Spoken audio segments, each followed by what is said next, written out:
Well, thank you for having me here. I'd like to talk with you a little bit about Gracia and our program. And what we have up here right now is our mission. And it says Gracia's mission is to economically empower young women in Guatemala. And if I were you sitting out there today, I'd say, well, that's a lot of NGO mumbo jumbo. What exactly does that mean? Well, we say it means more than a paycheck, and it means young women are able to earn income, become financially literate, live independently, and stand up for themselves. And this is really, really critical to everything that we do, and I'll tell you why. Because we can give these young women, the Marias and the Ericas whom you met last night, all of the powers in the world to earn income, to save their income, but in a patriarchal country like Guatemala, if they can't hold on to their income when somebody comes after it, like a family member or a man, they're not empowered. So we feel it's very important that we give them this whole arsenal of skills. I'd like to thank Gretchen and Holly and Elizabeth and Chelsea for inviting us back. And I'd like to thank Caitlin. Where are you, Caitlin? There she is, who's really been my right arm throughout all of this and helped me with the slides because I am not a millennial, clearly, and she is and helps me put all of this stuff together. So, anyways, a few housekeeping details, just a few FAQs that people ask us often about Gracia and Milagros that I think might be helpful to you as a little takeaway. You'll hear us talk about Gracia and Milagros and exactly what are we talking about. Excuse me. Well, Gracia is our parent company, and we're an NGO that oversees Milagros, which is the name of our social enterprise and our jewelry line. It's like Nabisco is the company, Chips Ahoy, Chips Ahoy are the product or the cookies, Gracia is the company, and Milagros is the product. You get the idea. So, and then a few fun facts about the Milagros workroom. All who work there, anybody who sets foot inside of our property on the workroom, is 16 years or older, because sometimes you'll see pictures of the home and you'll see younger kids there. They live at the home, but they don't work with us. All of our employees have health insurance, they have paid time off, they are salaried. They all, according to international labor standards, have access to a clean and private bathroom, and there's always pure potable water in the workroom. There's always coffee available and snacks available.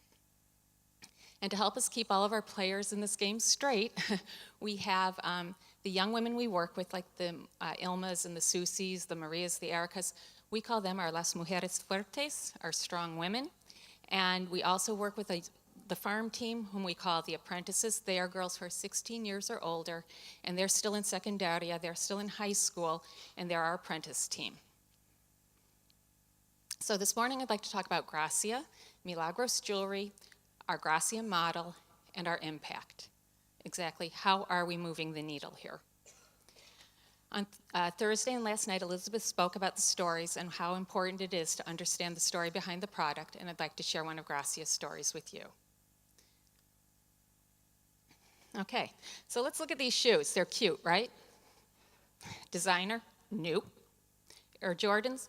They're $180 a pair. But these are worth a fortune.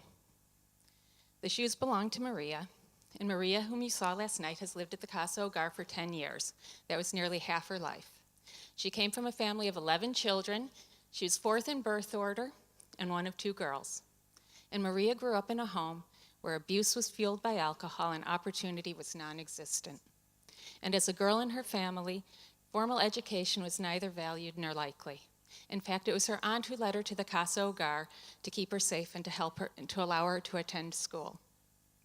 And like all other girls at the Casa Hogar, Maria was given 3 outfits when she joined there. She was given a uniform for school, a uniform for around the home, and a pair of jeans and a t-shirt. My guess is that the clothes were hand-me-downs. She owned nothing. And with 21 other girls, she shared a common bathroom and a bedroom. And in fact, to this day, I don't think Maria has ever slept in a room by herself. And in 2015, Maria began her 4th year as an apprentice in the Milagros workroom. And here she learned how to make finely crafted jewelry, and later that year in November, we were able to offer her a job with a 1-year contract. And when she began her official employment, Maria had not a single possession of her own, including the clothes on her back. But that changed. 9 months later, in the fall of 2016, Maria walked into a store, and she selected the black and white polka dot shoes.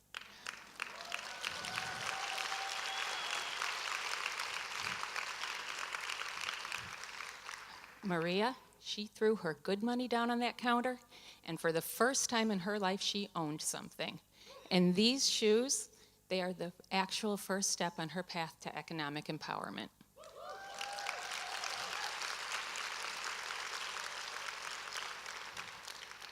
Michael Jordan laced up a new pair of shoes before every single NBA game he played.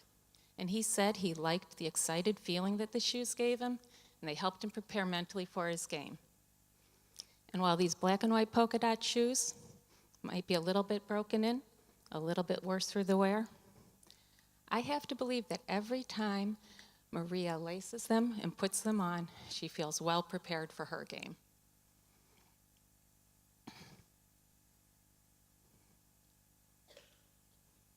Okay, so now a little bit about Gracia. Gracia works at the Casa Hogar where Maria grew up.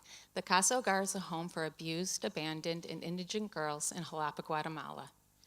The poorest of the poor live there in a country that is completely devoid of economic opportunity. And Jalapa is in the dry corridor of Guatemala, and it receives no help, neither from USAID nor its own government.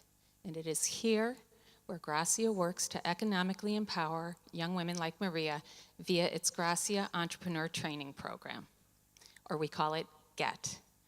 GET is an integrated approach, and it's delivered in 3 ways: in the classroom, in the workroom, and in Las Mujeres Fuertes cohort. First, the classroom. In the GET classroom, concepts of financial literacy and business, like budgets and price modeling, are first introduced. In the workroom, the Milagros workroom is our production center, and it functions in 2 ways. First, the workroom produces beautiful handcrafted jewelry sold by Gracia under the brand name Milagros. Revenues from Milagros jewelry sales provide jobs with salaries and benefits. And then second, the workroom becomes the lab for the GET program. So classroom lecture content is immediately applied in the workroom. Like the pricing model learned in the classroom is immediately applied to a new Milagros product, and it helps to determine their viability. And additionally, revenues from the jewelry are used to pay rent to the Casa Hogar, so it benefits all of the girls who live at the home, not just the ones in our program, and it represents the first income stream in the home's history. And these are our Las Mujeres Fuertes. So the Las Mujeres Fuertes cohort develops leadership and agency by helping young women safely and confidentially identify and discuss the difficulties, successes, and opportunities that they face as young women in a patriarchal country. They enter Gracia's program as girls, and they become leaders. They are capable of making informed decisions regarding their finances, their health, and their reproductive rights. And with this, they will become strong women. They will be less vulnerable to economic and sexual manipulation by men. And with knowledge, income-earning skills, and experience, Las Mujeres Fuertes will have a voice. They will be able to protect their hard-earned assets and craft even better futures for themselves. The first time I came to the Casa Hogar, my intention was strictly to just teach the girls living there how to sew. And the goal was to give them vocational trainings for their futures. And as I worked with the girls, 2 things became very, very evident. First, arming the girls, the young women, with artisan skills was insufficient. They needed to learn how to create income and negotiate business for themselves. Second, to truly change the course at Casa Hogar, this work needed to be my sole objective. So I quit my day job, and I began focusing on Gracia's success. And with time spent at the Casa Hogar and by applying extensive research from leading institutions, the Gracia model was born. And our Gracia model is listen, train, and create opportunity. So first we listen. Gracia listened to and observed the needs of the Casa Hogar. The girls we work with come from mining towns, small villages, and farming communities. But most of the girls in high school and in secundaria living at the Casa Hogar, they pursue degrees in education or business administration. And in Guatemala, teaching positions are virtually non-existent, and opportunities for business administration are minimal. So after listening and understanding, it was clear training for meaningful employment and income earning was needed. So Gracia trained.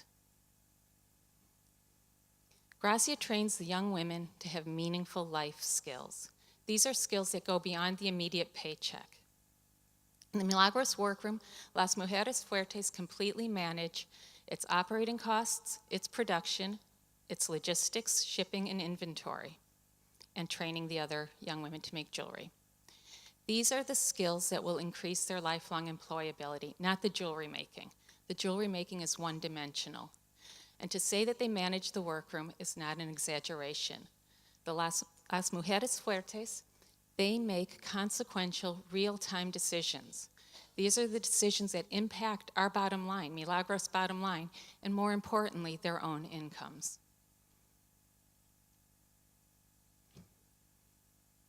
Next one. So we listen, we train, and we create opportunity. Gracia delivered opportunity to a remote department of a developing country. How? By creating a money-making product and providing market access. Milagros is a disruptor in the jewelry industry. We disrupt the traditional way of thinking about developing world social enterprise. Milagros jewelry is not a charity purchase. It's made from pure silver and crafted by hand. And when inexpensive or cast-off materials are used, income is largely earned on labor. There is a limit to the amount that somebody is going to pay for something made from a repurposed tire. And I understand that sometimes this is what's available. But I also know from having had my own sewing business that it's really hard to grow your business when you're only earning income based on labor. So with Gracia's help, Milagros was able to capitalize and increase its cash flow and start to create products made from high-quality materials. This positioned Milagros to earn income on materials as well as labor. So Milagros' profit margins increased, and better salaries and dignified jobs followed. Now we know that most of Milagros' products are not saleable in Guatemala, but Gracia creates market access by identifying retail outlets for its jewelry, both inside Guatemala and outside of it. And as Milagros distribution expands, revenues grow and jobs are created. And typically, a lot of other programs that we hear about have launchpad approaches. Training is given, but employment isn't. They're on their own to find a job once they've received the training. So let's consider this in the case of Las Mujeres Fuertes. Where in the world will they find employment in Jalapa, Guatemala, in an area with 55% unemployment? These are young women who have grown up in a home. They're socially isolated. They don't have a Rolodex of contacts to call and start passing their resumes around. So Milagros offers quality products, market access, salaried jobs. That's opportunity delivered. And Maria now, let's go back to her for a second. Maria has participated in the GET program for 2.5 years. She's the production manager of our workroom, and she oversees the fabrication of over 1,500 units shipping out monthly. Maria manages the production schedule, she meets shipping deadlines, and she oversees quality control. And Gracia is proud to say that under her leadership, Milagros' product return is less than 1%.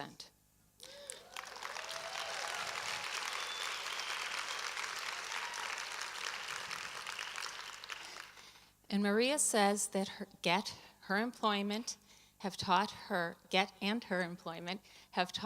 how to organize her time, how to act with authority, and how to lead the workroom day by day. Maria grew up in institutional living, and everything she owned nothing. Everything was shared right down to the towels in the showers.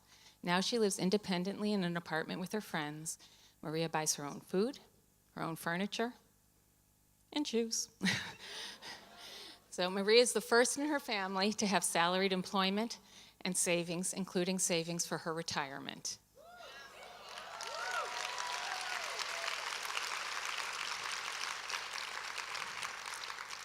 And Maria is not alone. The 15 employees and apprentices have all had their lives impacted by GET and Milagros. Las Mujeres Fuertes consistently say that their participation in GET and working at Milagros is more than a paycheck or learning skills like Word and Excel. They see themselves differently. They are more independent and they are able to make their own decisions. And these women are often the people in their families turn to when they need financial assistance. And Las Mujeres Fuertes are able to help them. They help them with school tuition for siblings. They help them with medical expenses, with food and or transportation costs. And are we proud? You bet. And each one of you should be too. Trades of Hope has been a game changer when it comes to earning income and putting business skills into practice. Let's talk about impact. Everybody wants to talk about moving the needle, metrics, all of that stuff, so let's talk about that a little bit. This is what really matters. I can list all day, every day, statistics to point to empowerment. Maria owns shoes. Maria has a bank account. Maria has a job with insurance and a bonus package. Maria makes important decisions, and she's the first one in her family to have a bank account. All of those things are recognized indicators of economic empowerment by MIT's Poverty Action Lab, the World Bank, CARE International. All of those indicate progress toward Millennium Development Goals number 1, 3, 4, and 5. That's not bad, right? Yet, every single one of those things can come and go with the breeze. Gracia says it gives her transferable skills that will impact her throughout her life. Well, what exactly are we talking about? What is it that will carry Maria throughout the course of her life? Confidence? Yeah. Agency? Certainly. It is the acquisition of self-esteem after growing up in the margins. Okay, fair enough. How does that matter to a Maria or an Erica? How do they gain this self-confidence? Well, when a Trades of Hope customer sees a Julia necklace or imprint earrings with our fingerprint, there is much more behind that fingerprint than they can possibly imagine. And it's what goes on here every single day at Trades of Hope. Here's what your customer doesn't see. When our workroom gets a call and says, hey, is that box going to get here on time? You task our Mujeres Fuertes to finish strong, and their esteem grows.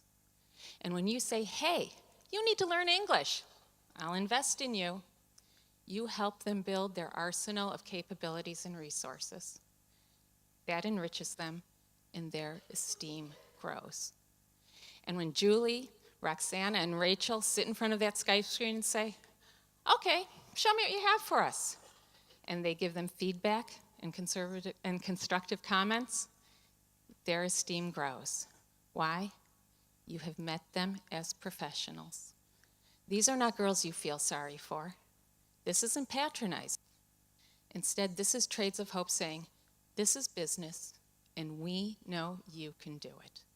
And when Las Mujeres Fuertes meet that challenge and they own it, the needle moves. Donna and I call it that shift in perspective. That aha moment when you want to give up but you don't. When you draw on that self-confidence that you have worked so hard to build. If you're a tennis player, it's when you go for that line instead of the lob. That's when the needle moves. Is it scary to take on these challenges?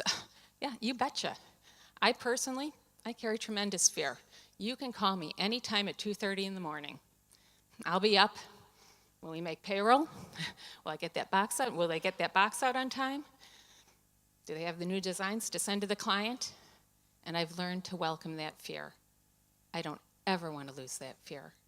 That fear is the very thing that gets me out of bed. It forces me to solve the problem, and it makes all of us stronger. And now let's look back for a final little addendum bit to our story about Maria, our lovely and loving Maria. Has she met her fear? Has she moved her needle? Yes, she's traveled to the U.S., and she's facing life as a single mom now. But she is confident that she will remain in the love of Gracia, Las Mujeres and her Trades of Hope partners. But here's what's really important. About a year ago, Maria traveled back to her home where she lived as a little girl, and her mother and her father still live there, as do some of her younger siblings. And like the other mujeres, when they travel home, they often bring gifts to their families. That morning, Maria probably brought some food, milk, some fruit, who knows. But on this particular morning, Maria walked into the cocina where her mother was preparing her father's breakfast. And apparently something had gone wrong. Apparently her mother had made a mistake while scrambling the eggs. Maria's father snapped. He lost it. And he jumped up from his seat and leaned in and prepared to strike her mother. And Maria saw this. And Maria walked over and she grabbed his arm and she stood between her father and her mother. And she looked directly into the eyes of that man who had abused her siblings, and her mother for decades. And she said, no more. No longer.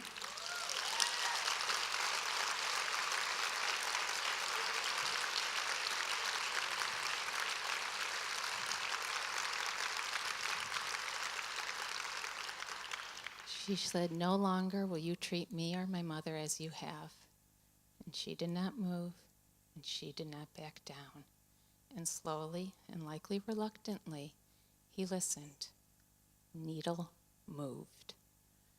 And every time you hosted a party, every time when you had rather have been home with your family on a cold or rainy night, every time you had a 911 delivery of a Julia necklace to a customer who needed a last-minute gift, you believed in Maria.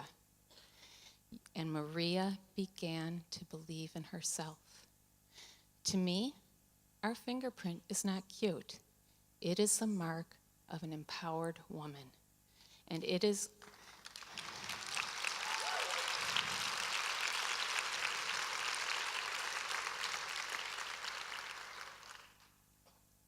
a young woman who is ahead of the curve. She will decide when she wants to marry. She will bring her own money to the relationship, and she will decide how it is to be used. She will have dignity and control over her body and its reproduction, and she will have a voice. And that morning that Maria moved the needle, each one of you stood with Maria that morning in the kitchen of her home in the mountains of Guatemala. That morning when Maria confronted the man who had abused her, her sisters, and her mother and said no more, each one of you was there with her. Thank you.